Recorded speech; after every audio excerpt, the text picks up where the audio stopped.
Halo, selamat sore Tribuners. Jumpa lagi bersama dengan saya Fenty Novianti dan tayangan berita terkini artis di Tribun Lampung.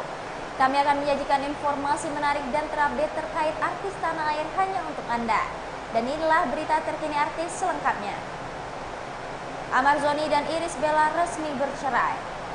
Pasangan selebritis Amar Zoni dan Irish Bella resmi bercerai pada Kamis 1 Februari 2024.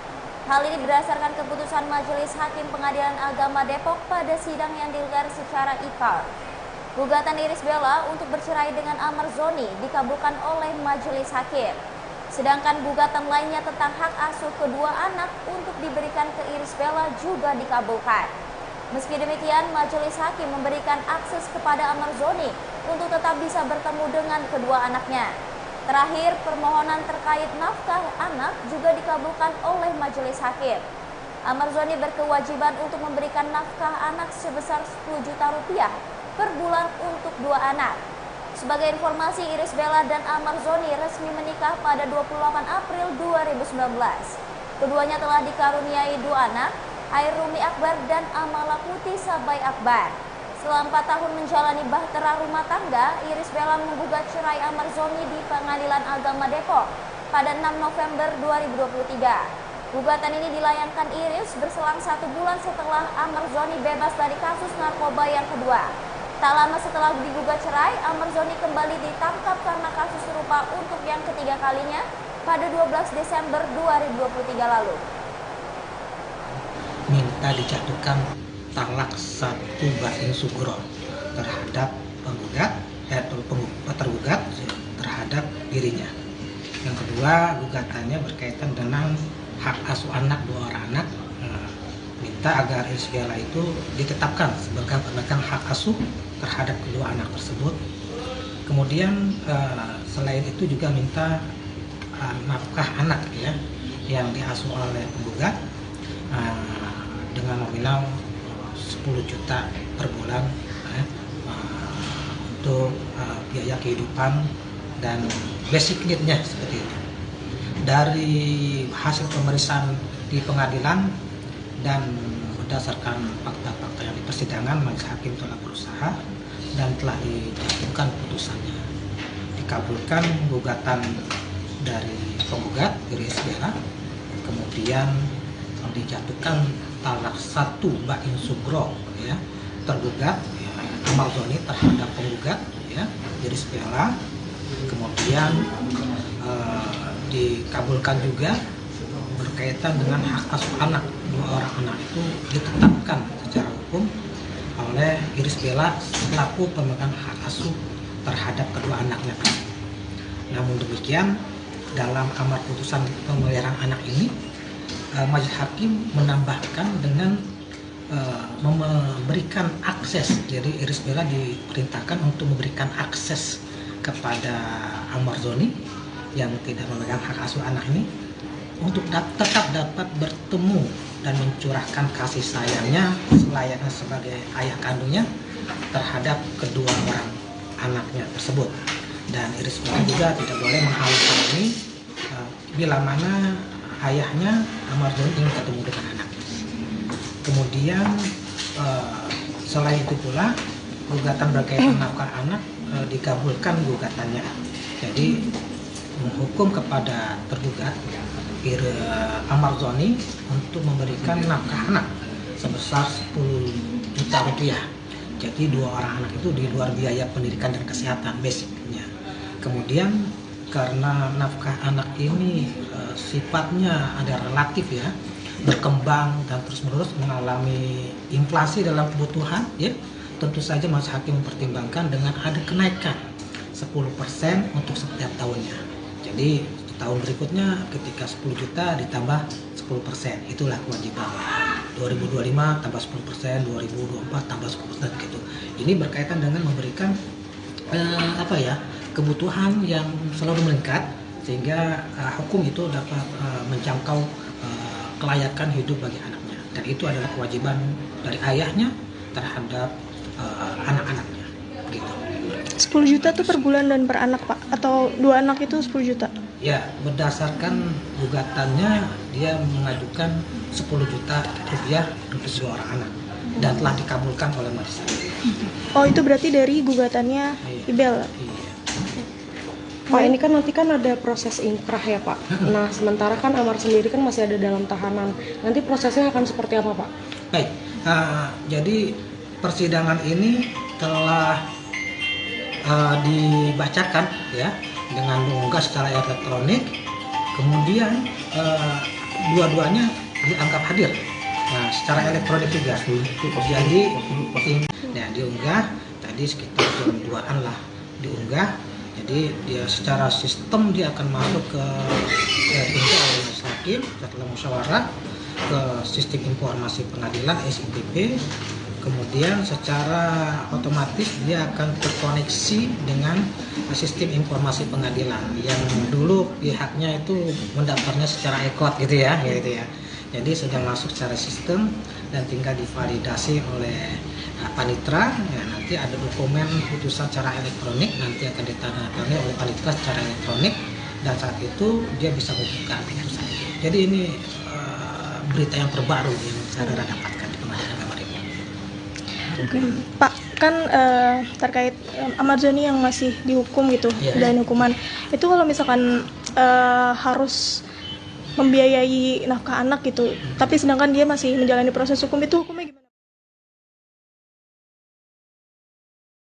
Beralih ke kabar selanjutnya, Tribuners, sempat vakum Baby Sabina kembali syuting dan perdana bintangi film religi. Aktris Baby Sabina didapuk menjadi pemeran utama dalam film religi karya sutradara Anggi Umbara berjudul Setetes Embun Cinta Niala. Film yang diadaptasi dari novel karya penulis kenamaan Habibur Rahman El Shirazi ini menjadi pengalaman perdana Baby terlibat proyek film religi. Film ini juga menjadi comeback Baby usai sempat vakum karena fokus menyelesaikan pendidikannya. Selain jalan cerita, pertimbangan lawan main juga menjadi hak yang menarik bagi Dara 21 tahun tersebut. Adapun proses syuting Setetes Embun Cinta Niala akan dimulai pada awal Februari 2024 mendatang.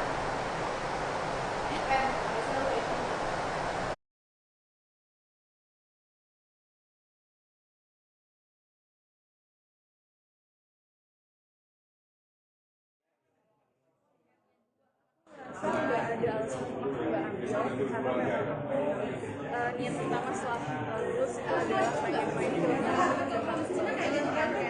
terus filmnya juga sama MD yang aku sudah sama jadi selalu kerjasamanya dengan baik terus juga ceritanya sama ngomongin cerita dan Rahman juga yang aku bikin diri ceritanya bagus terus juga lawan mainnya aku langsung nanya lawan cerita pas dengan Sadepa kita udah saling kenal sebelumnya jadi pastikan kesempatan untuk main bareng benar-benar kerja bareng yang menarik dan juga sutradaranya aku alhamdulillah sama Sandi udah kenal lama terus sempat mau satu project yang bareng tapi tiba-tiba nggak jadi itu terus sampai akhirnya saat ini kita tetap jadi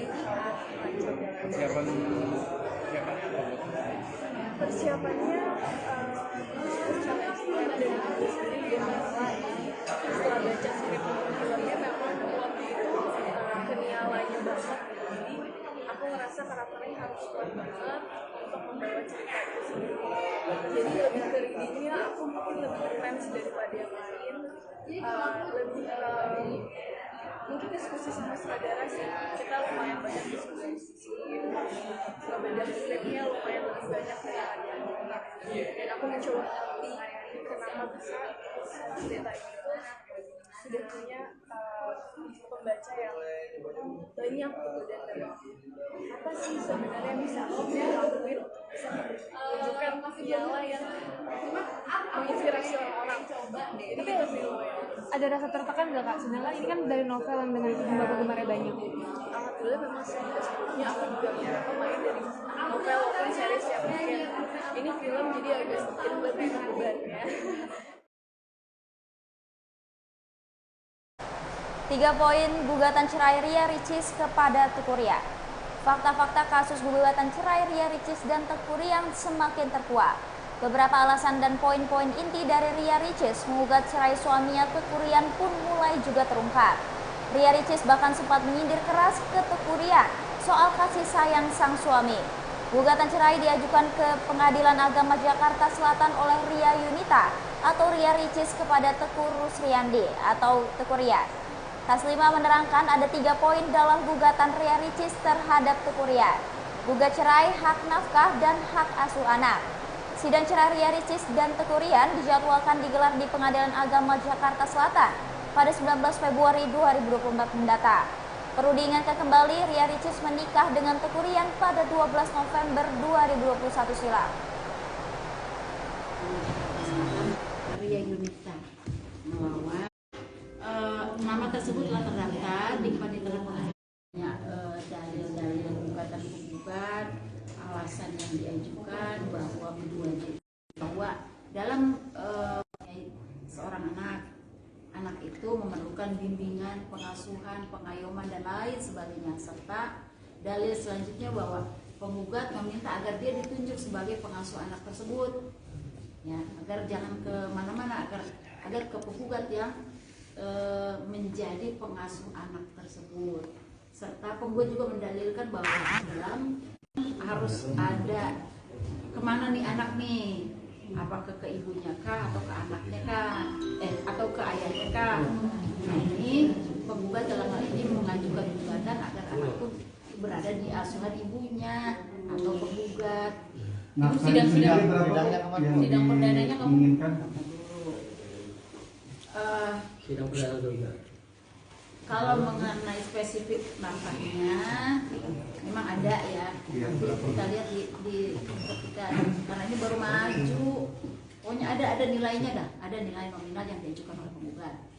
Mengenai sidang perdananya, insya Allah nanti di tanggal 19 Februari 2024. Alasan global tadi apa sih Bu? Nah, Ibu diajukannya kapan? Hari apa? Gugatan ini terdaftar di Kepaniteraan Pengadilan Agama Jakarta Selatan tanggal 30 Januari 2024, nanti akan dipanggil untuk sidang tanggal 19 Februari 2024 tersebut, yang agendanya sidang perdana kan perdamaian, dan kalau hadir keduanya akan di mediasi, ya, di mediasi di Pengadilan Agama Jakarta Selatan. Makanya itu keduanya dipanggil, karena ini di court berarti keduanya akan dipanggil, kuasa hukumnya diperintahkan juga untuk hadir untuk sidang perdana tersebut. Semua perkara perceraian prinsipal itu wajib hukumnya untuk hadir di muka persidangan, kecuali dia ada di luar negeri, dan itu pun prosesnya harus ada suatu proses istimewa dari kedutaan. Ini kuasa hukumnya namanya ya, Dr. Iran Sahril dan kawan-kawan. Itu kuasa hukumnya. Bu, alamat penggugat sendiri di mana? Masih Jakarta Selatan. Kan ada alamat Tidak ada alamatnya.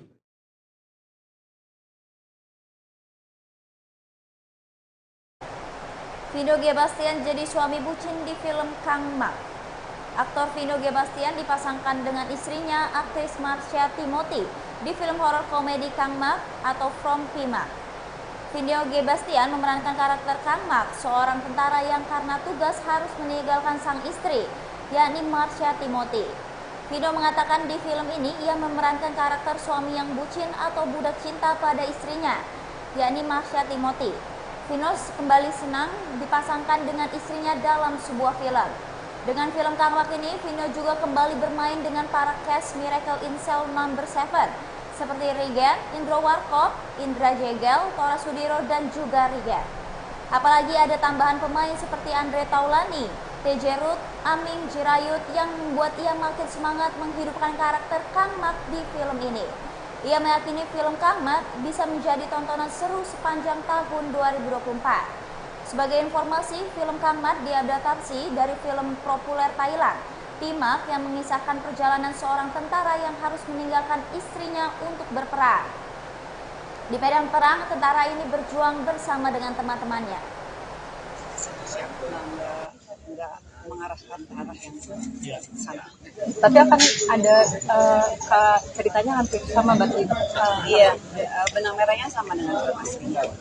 Tapi yang bakal menarik di cerita ini kan ada pokoknya ada lucunya juga, seperti apa sih dari kalian? Karena ini versi Indonesia aja jadi excited banget gitu kan. Sebetulnya tadi seperti dibilang oleh Mas Alim, adaptasi dari Thailand ke Indonesia mungkin tidak sesulit ketika versi Korea ke Indonesia gitu.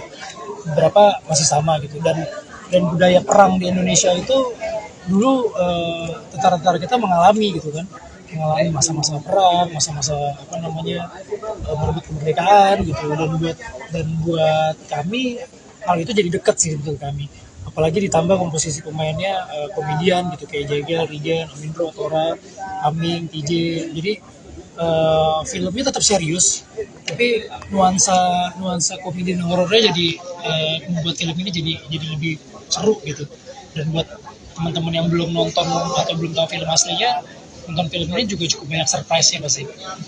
Bang, apa sih mungkin Bang serunya nih project bareng istri di satu film mungkin Bang? Apa bikin nambah lo semakin pede gitu atau gimana mungkin Bang? Seru, seneng. Maksudnya dapat kerjaan bareng gitu. Dengan genre yang baru lagi. Sulit. Ya betul. Buat gue ini sangat menjadi tantangan sih. Biasanya drama, sekarang komedi gitu kan. Komedi itu susah banget sih, dan dapat peran ini, apalagi ini sebuah remake dari film yang cukup sukses. Semua deg-degan juga.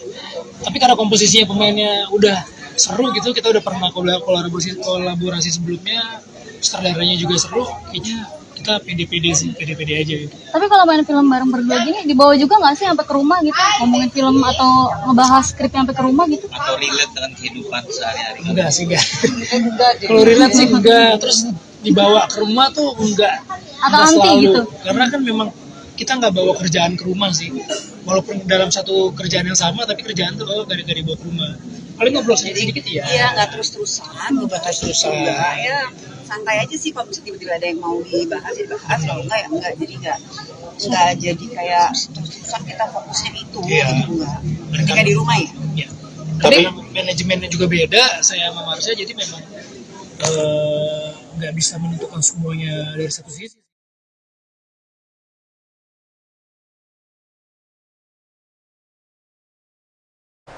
Kabar terakhir Tribuners, Tora Sudiro pasang 16 kamera CCTV di rumah.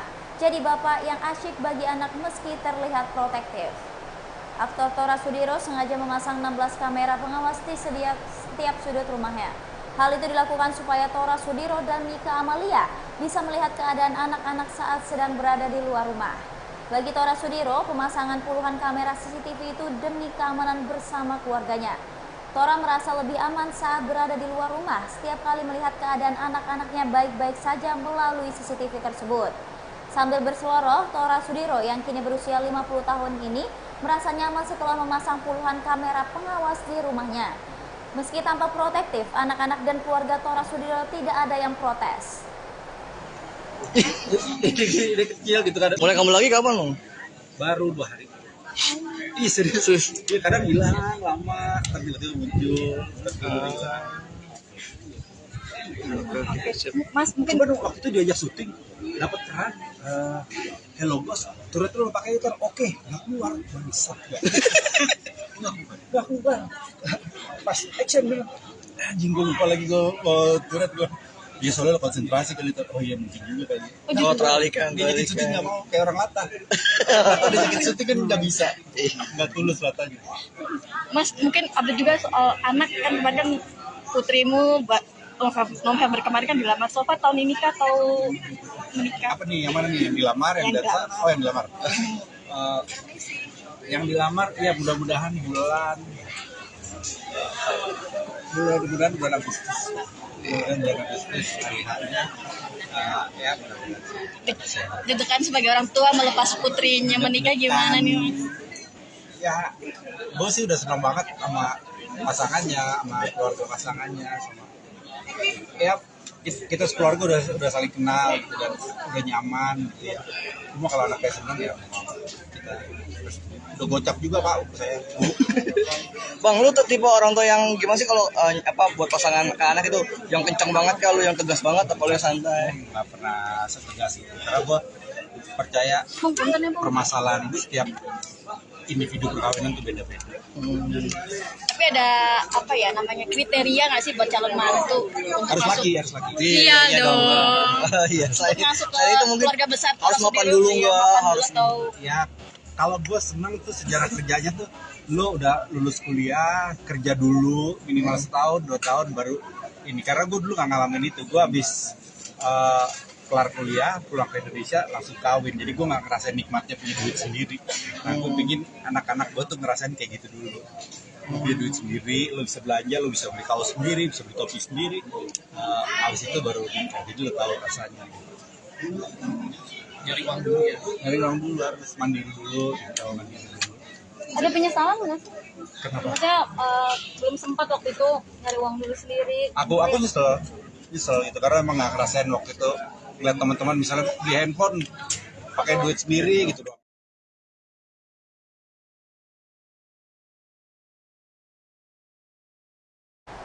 Baiklah Tribuners, itulah tayangan berita terkini artis bersama dengan saya Fenty Novianti. Jangan lupa saksikan informasi terupdate lainnya hanya di YouTube Tribun Lampung News Video dan YouTube Tribun Lampung Official. Selamat sore dan sampai jumpa.